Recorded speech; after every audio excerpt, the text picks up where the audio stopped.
बिहार में सिर्फ बिहार के लोग ही बन पाएंगे सरकारी टीचर। नीतीश सरकार ने एक ऐसा फैसला लिया है जिसने राज्य की राजनीति, बेरोजगारी और युवाओं के भविष्य की दिशा ही बदल दी है। टीआरई 4 से लागू होगी डोमिसाइल नीति। लेकिन ये डोमिसाइल पॉलिसी होती क्या है, क्यों पहले इसे हटाया गया और अब फिर से लागू किया जा रहा है, इस वीडियो में आपको पूरी कहानी समझाएंगे। डोमिसाइल पॉलिसी क्या होती है?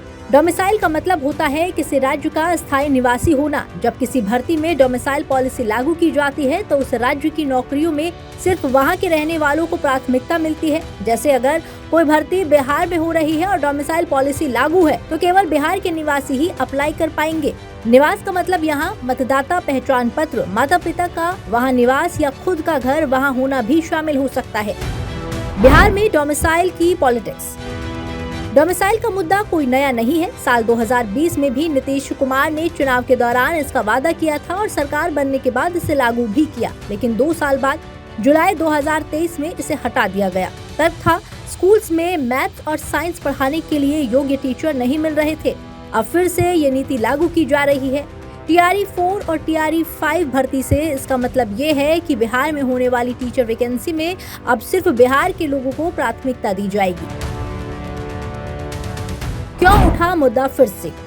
छात्रों और युवाओं में काफी समय से ये मांग उठ रही थी कि बिहार की सरकारी नौकरियों में बाहरी राज्यों के लोगों की बजाय बिहारियों को मौका मिले। पटना के गांधी मैदान में इसे लेकर बड़े बड़े प्रदर्शन हुए। नारा बना, वोट दे बिहारी और नौकरी ले बाहरी। अब नहीं चलेगा और अब उसी का नतीजा है ये डोमिसाइल पॉलिसी। क्या है टीआरई 4 भर्ती? टीआरई का मतलब है टीचर रिक्रूटमेंट एग्जाम। टीआरई 4 के तहत राज्य के सरकारी स्कूल्स में हजारों शिक्षकों की भर्ती होने वाली है। सरकार ने पहले ही ऐलान कर दिया है कि 70,000 से ज्यादा पदों पर बहाली होगी। अब ये भर्ती सिर्फ बिहार के निवासियों के लिए प्राथमिकता के साथ की जाएगी। टीआरई 5 की परीक्षा 2026 में होगी, लेकिन उससे पहले STET यानी सेकेंडरी टीचर एलिजिबिलिटी टेस्ट भी कराया जाएगा। महिलाओं को भी खास लाभ। हाल ही में बिहार सरकार ने एक और बड़ा फैसला लिया है। सरकारी नौकरियों में महिलाओं को मिलने वाले 35% आरक्षण का लाभ अब सिर्फ बिहार की स्थायी निवासी महिलाओं को मिलेगा, यानी बाहर की महिलाओं को इस आरक्षण का फायदा नहीं मिलेगा। तो अब सवाल ये है, क्या डोमिसाइल पॉलिसी वाकई में युवाओं को राहत देगी?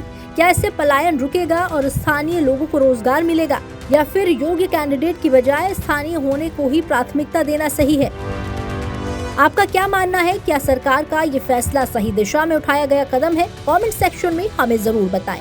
ब्यूरो रिपोर्ट, जी मीडिया।